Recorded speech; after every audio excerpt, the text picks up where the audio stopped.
From hand-coloured film in the 1900s and colour timing, Technicolor in 1939 and beyond, colour grading has always been a vitally important part of the filmmaking process and the language of film.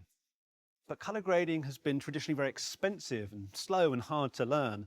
Thankfully, things are changing, and they're changing rapidly. There's an increasing number of boutique post houses out there like my own, and individuals, freelancers working from home as colourists. With this explosion in the access to more professional colour grading tools, there's been an increased need for experienced and talented colourists. So there are lots of opportunities for people who are looking to get into this area of the industry. Through this course, you'll gain a deep understanding of the art and science of colour grading. Welcome to Mastering Colour.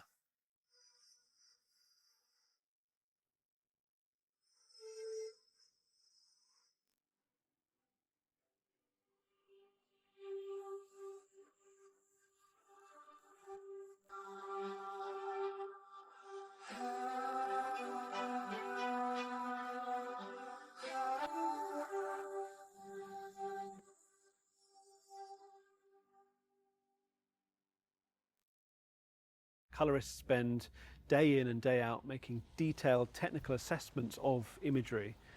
And as such, they need an environment in which they can trust their eyes to judge colours accurately and to not be fooled by simple things that can trip them up, like walls being the wrong colour or lights being the wrong colour.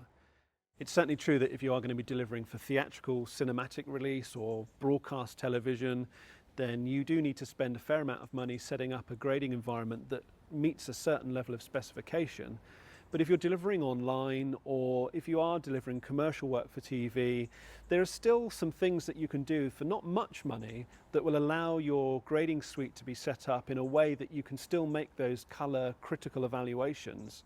We'll talk later about what hardware you want to have on your actual desk, what tools you want to colour grade with, monitors and control panels and things like that.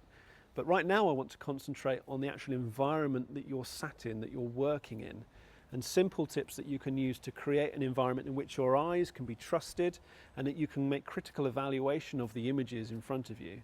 Number one on my list of tips is to make sure that you black out all daylight.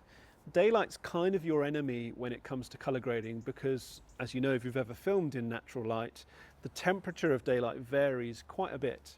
It can be 6,400, which is what we've just measured the white balance here because it's a little bit overcast right now. But then when the sun comes out, that can go 5.5, 5.4. You have quite a big variation of colour temperature with daylight. And the last thing you want when you're judging colours on a screen in a colour grading environment is the ambient colour temperature varying, because your eyes will be adjusting to that, and therefore the colours on your reference monitor will appear to be shifting constantly. So by cutting out all natural light, we remove that variation, and the quickest and easiest way to cut out daylight is with blackout blinds.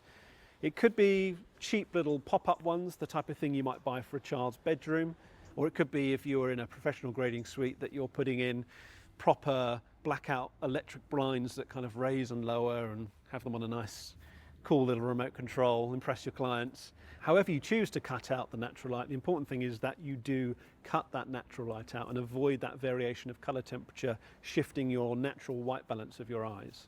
If you are colour grading for theatrical release, if your stuff is going to be seen in a cinema, you can black out your colour grading suite and that's it, because you want to actually grade in the same ambient illumination as where your viewers are going to be viewing your stuff. So if they're viewing your stuff in a cinema, they'll be viewing it in blacked out conditions, and so you should be grading it in blacked out conditions. You should also be using a projector as your reference because, again, that's how your viewer is going to be seeing it, through a projected image. But if you're grading for TV or you're grading for online delivery, then you are going to want some ambient light in your colour grading suite. So we've cut out the natural light, but now we need to bring in our own ambient light. The crucial thing here is, of course, the ambient light we bring in, we can control the colour temperature of it. And the colour temperature that we're looking for here with our artificial lights that we bring into our suite is 6,500 Kelvin. That's a really important number because that is the white point of your reference monitor and your TV and every device that you've ever watched content on.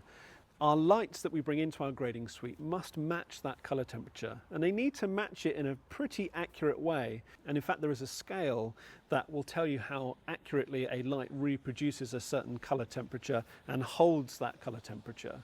There's CRI, the Colour Rendering Index, which has been around since the 1960s, which is very good for measuring the consistency of tungsten light fixtures. But there is a more modern way of measuring, the TLCI, the Television Lighting Consistency Index, which tells us how good more modern lights, particularly LED lights, are at producing a colour temperature and maintaining it. Actually, both of them use exactly the same scale. They both top out at 100. And so in either case, you're looking for a light fixture that is in the sort of high 90s if possible. And that will mean you'll have a very good level of consistency and rendering of that colour temperature. Depending on where your stuff is destined, it might be that you can cut corners here.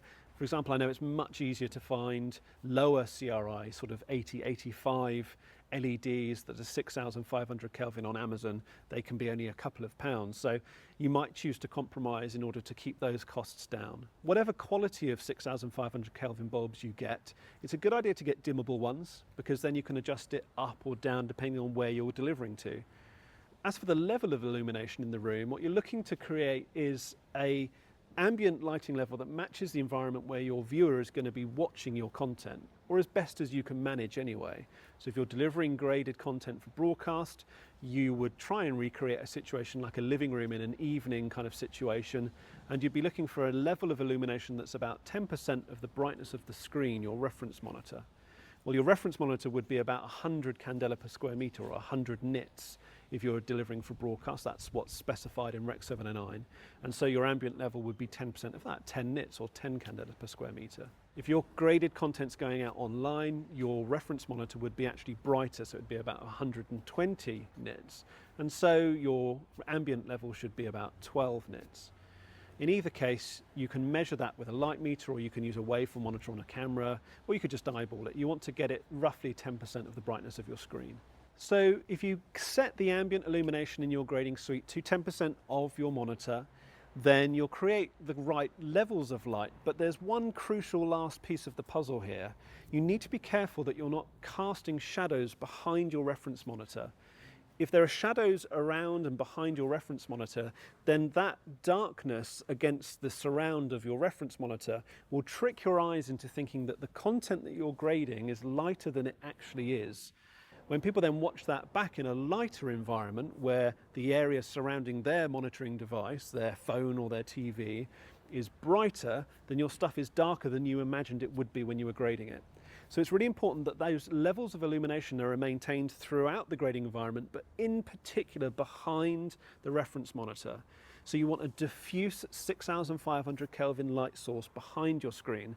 Now there's no better way of doing that than using Bias Lighting's Media Light Eclipse. This is a really small, simple strip LED that actually sticks to the back of your reference monitor, and it's powered via USB. You just plug it into the USB socket, and that gives you the power you need to cast this nice diffuse 6,500 Kelvin light. They're high CRI or high TLCI, and they can just be stuck around the surround of your monitor. You can get them in different lengths depending on the size of your reference monitor, and they even have a nice little inline dimmer, so you can adjust the level of illumination to match the ambient level based on where you're delivering your content to.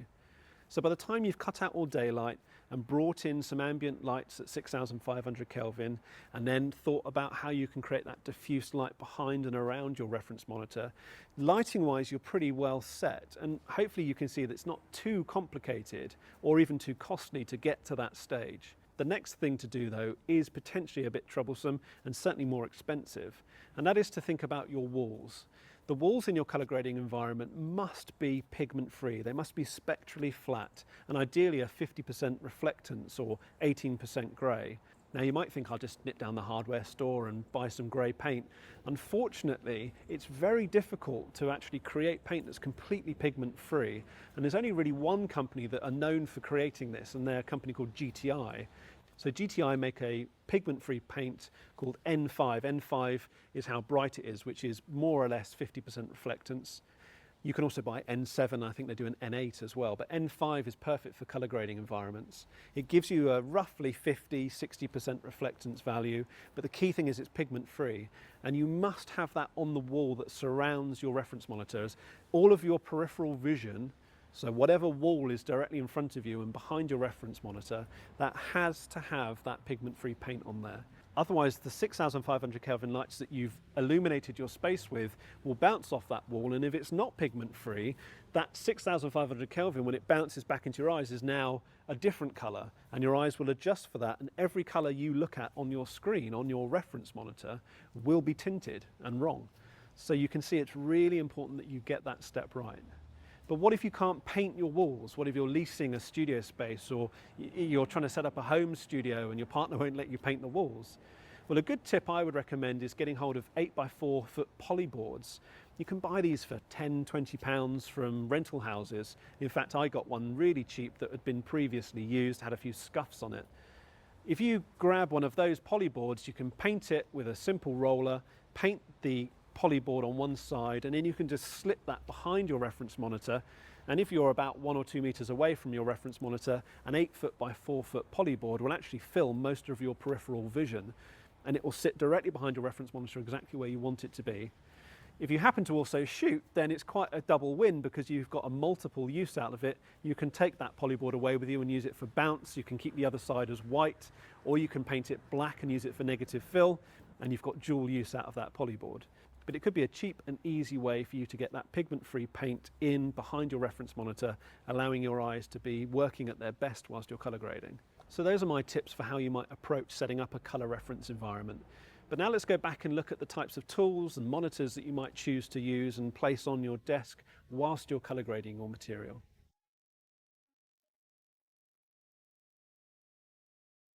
I've got a Blackmagic Design Mini control surface, which works specifically with Blackmagic's DaVinci Resolve software. It gives me a whole range of quick buttons and dials for working with primary corrections, secondary corrections, and there's an additional panel at the top where I can do things like set power windows, I can make qualifications from there, I can create new nodes, I can take stills and play them back. There's tons of stuff that I can do from this, and although it's overwhelming when you first start using these control surfaces, once you build up your muscle memory and you kind of get used to using it, the big thing about them is not only can you do multiple changes very quickly, it frees your eyes up, and that is the biggest goal of this, is it frees you up to actually look at your finished image and make changes at the same time, which is brilliant. If you're down on a keyboard and on a mouse and looking up and up, and you lose that connection with your material. And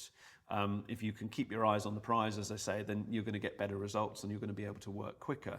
So the control surface is step one here. My main computer that's driving this, it doesn't matter what computer you use. I happen to have an iMac Pro here. I've always used Macs. This is is the fastest desktop that they currently offer. I do a lot of HDR, a lot of 4K. I work with 8K, so I need something very, very quick, and this does that for me. It's got a very quick graphics card in it as well, and that's the big thing. It doesn't really matter too much about other things, but if you can just get hold of the beefiest and highest caliber graphics card that you can for your system, that's the thing that's going to make a big difference when it comes to color grading, particularly in DaVinci Resolve, but any software you choose to use. So there's my computer, and that's running my GUI, my GUI, my graphical user interface, which means all my software tools and the program I'm running is viewable to me, and I'm controlling it through either the Surface or the mouse or the keyboard in that fashion. This in turn is sending out a video signal to a box made by Blackmagic Design, which is called an Ultra Studio, and that Ultra Studio is the Extreme 3 that we're using. It's taking a Thunderbolt 3 connection out the back of my iMac into it, and then it's then taking that video signal and sending it out over quad SDI, so that's 4 SDI cables. SDI cable A is sending out the top quarter, and then you've got SDI cable B taking up the top right quarter, and so on and so forth. And so if one of them's missing, you have this strange thing where part of your image is disappearing, and if you plug them in the wrong order, then you have your image in the wrong order on your display. So make sure that A goes to A and B goes to B and such like. The Ultra Studio is sending out to my reference panel, and I've also just got a straightforward HDMI cable running into my other monitor here. And the idea is here that I can look at my interface and work with that when I'm controlling the software. I'm looking here when I want to get a visual check that my final image is looking good. And because this is calibrated and I can trust it, this is my gut instinct monitor. This is the one that, you know, it's essentially the master. If it doesn't look good on that, then I go back to square one. If it's, you know, if there are problems elsewhere, then it's time to kind of investigate. But this one, as long as it's calibrated, I should be able to trust it 100%. So this is the most important one for viewing. This is the most important one for controlling. And this one I use for my scopes. I find it incredibly useful to have a separate monitor just for your scopes. Because your scopes are so important whilst you're working. So my eyes hopefully are able to trust this, and my brain is able to trust the scopes, and all of that coming together works really nicely. I also just think a 3-screen setup just works nice in terms of symmetry, which sounds like it's, you know, a facile thing to mention, but actually in terms of my body movements, I'm essentially always orientated forwards and I'm moving back, so it means that my back's actually not permanently fused like this. I see people with 2 monitor setups where they're in front of them and to the side, and they tend to sit at the side like that, and it puts really strong pressure on the base of your spine. So either work with one directly in front of you and then one up above it. So on a far wall maybe, so you could have a big monitor that's sort of further away and up on a wall so you can glance up. That's great for your posture and your back. Or have a triptych like this where we can just move back and forth to our scopes, to our UI, to our finished monitor. It's the sort of best option really for your back. In terms of a mouse, I think it's good to have a multi-button mouse. I haven't got one here because we're just using the standard mouse that comes with the iMac Pro for today, but normally I would have a multi-function mouse that allows me to do a couple of extra quick things and shortcuts like copying and pasting grades and stuff like that just on a single middle click. What goes on the desk is very personal, I find. This is kind of your personal stamp and your own personal setup. But what's going on with your monitors, I think, should be consistent, and you should, you know, look at what other professionals are doing or what I advise you to do and try and replicate that as closely as you can. Once you've got your grading suite set up, one of the first and most important jobs that you should do is calibrate all of your monitors, anything that you're going to be looking at. Obviously, your reference monitor is of the utmost importance that is calibrated, but it's also a really good idea to calibrate any other monitors as well, and that includes your computer monitor. The last thing you want is a client, particularly if they're sat next to you, questioning why does that look different from that? And with a reference monitor, you won't have to calibrate hugely often. I mean, you might have to do it every month or two. With the really expensive ones, you can do them a longer time between calibrations. But with a cheaper monitor, a computer monitor is, even on an expensive computer like this iMac Pro, you are still, you know, nowhere near the levels of tolerances that a reference monitor would have. You would almost certainly need to calibrate that before every single session. So however often that happens, if I'm doing 2 sessions in a week, then I'm going to do it twice in that week. If I'm only doing one session 1 month and another session the following month, then I would do it just before the session. Every couple of weeks, if you want to just do it on a schedule, it's much more frequent than you would have to do a proper, you know, reference quality broadcast monitor.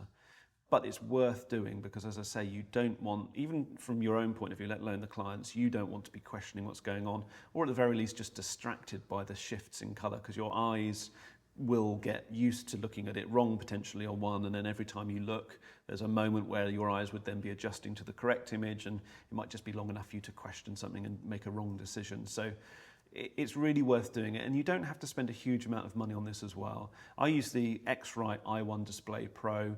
I'm going to use it first of all to get my display on my iMac Pro calibrated using the software that comes with that Pro, and then what I'll do is I'll show you how I would then calibrate my reference monitor to make sure that they match. The first thing I'm going to do is use the i1 Profiler software that comes with the X-Rite i1 Display Pro. So it's automatically picked up my iMac's built-in display. You can choose what type of display technology, which is mainly about the backlight that it's using. So this is using a white LED, which is an LED backlight, which is common on, well, particularly modern Apple computers, but a lot of modern computer displays use these thin, pure white LED backlights. The white point that we want to choose, there's a number of choices here. I'm choosing D65 because that's the standard white reference point. D65 is a label. It actually specifically means 6,504 Kelvin. The luminance, now that's a really important point. The luminance, as in the brightness of your display and what you're trying to calibrate to, needs to be decided upon. And 120 candelas per square meter, which is also known as 120 nits. So the term nits and candelas per square meter, or CD/M squared, that's actually the same thing. They're two different units of measurement. Nits is like a colloquialism. It's not a scientific measurement, but it's used as a much simpler way of saying candelas per square meter, which is good. So 120 nits would be what you were after if you were delivering online. 100 nits would be perfect if you were delivering for broadcast. 80 nits there would be something that you would choose if you were delivering, say, a DCP, which is a package for cinema delivery if you were going to a festival, and you would want to be grading in an almost blacked out environment for that. So in this case, I'm going to choose 120 nits because, as I said, most of my stuff is going out online, and also, as you can probably tell, we're not in a proper color grading suite, so it would be very dark if I did it any darker than that. So luminance is the overall brightness of your actual screen, but beneath that we have our gamma choice. A camera will shoot with an applied gamma, and then a screen will invert that gamma when it's displayed back to you to basically correct that back to a linear, but you've got the advantages of shooting things and recording and displaying things in a way that more closely matches the way that our eyes work, which are non-linear. So how much you pull that gamma across determines on how bright the screen ends up being and how much it's correcting for that. So a gamma of 2.2 would be really useful for if you're grading in a brighter environment and you're going out to internet delivery. A gamma of 2.4 would be useful if you were grading for broadcast and you were in a broadcast spec dimly lit grading suite, which we'll talk about the values for that in a minute. And a gamma of 2.6 would be used if you were color grading for delivery to a cinema where you'd be watching it in blacked out conditions, and so therefore you'd be color grading it in blacked out conditions.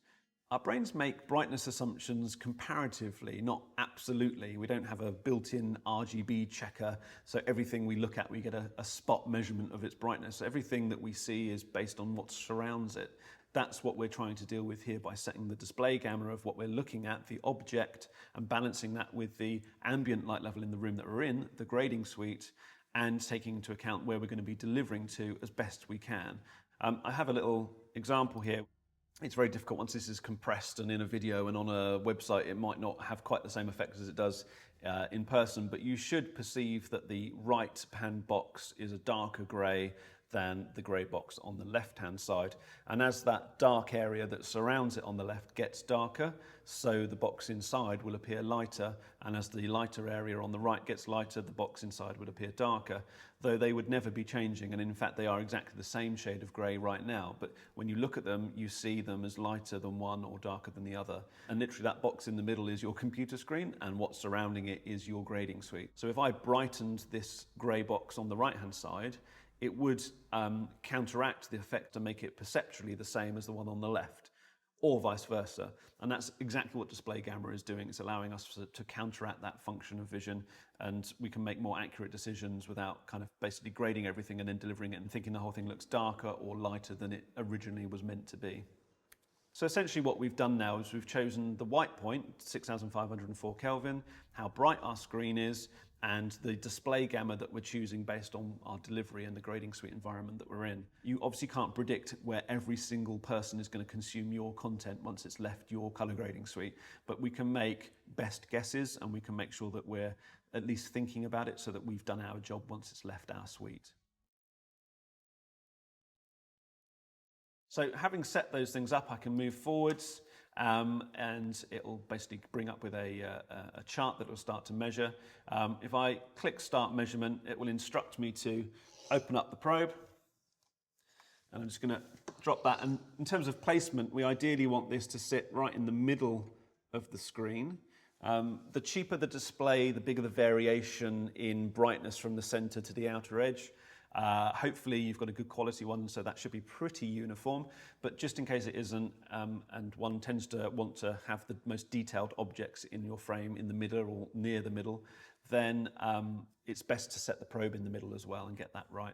So I'm just going to plot that on the screen, hit Next, sit back and enjoy the show.